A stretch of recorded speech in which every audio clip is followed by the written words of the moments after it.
بسم الله الرحمن الرحيم إنا أرسلنا نوحا إلى قومه أن أنذر قومك من قبل أن يأتيهم عذاب أليم قال يا قوم إني لكم منه نذير مبين أن اعبدوا الله واتقوه وأطيعون يغفر لكم من ذنوبكم ويؤخركم إلى أجل مسمى إن أجل الله إذا جاء لا يؤخر لو كنتم تعلمون قال رب إني دعوت قومي ليلا ونهارا فلم يزدهم دعائي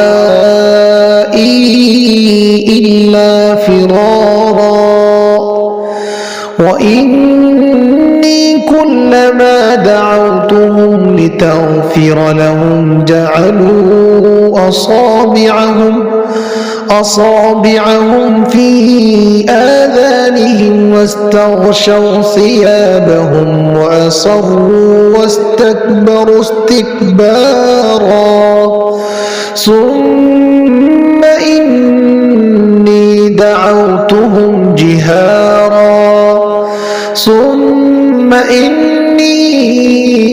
أعلنت لهم وأسررت لهم إسرارا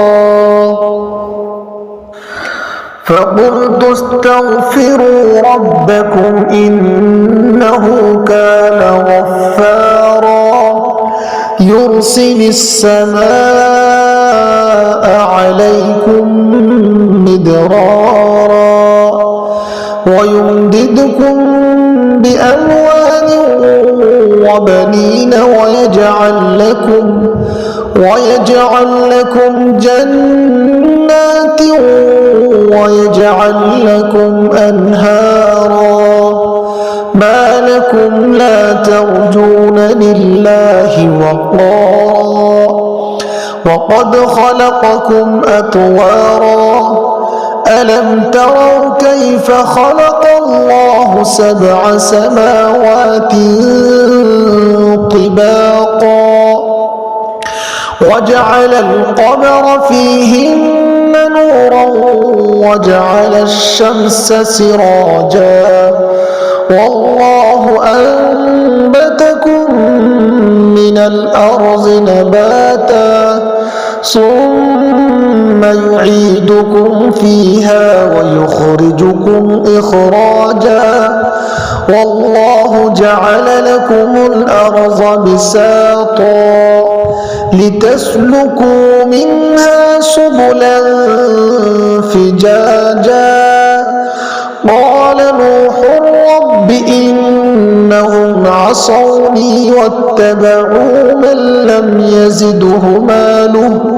ماله وولده إلا خسارا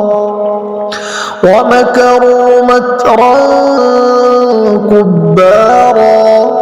وقالوا لا تذرن آلهتكم ولا تذرن ودا ولا سواعا ولا يغوث ويعوق ونسرا وقد أضلوا كثيرا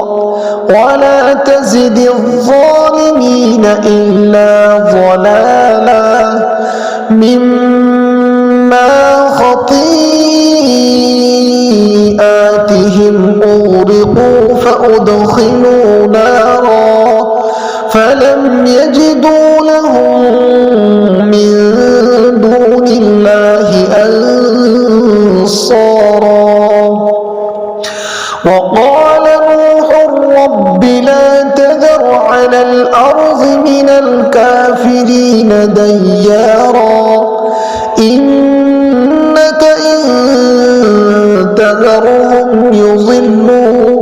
يضلوا عبادك ولا يلدوا إلا فاجرا كفارا رب اغفر لي ولوالدي ولمن دخل بيتي مؤمنا وللمؤمنين والمؤمنات ولا تزد الظالمين إلا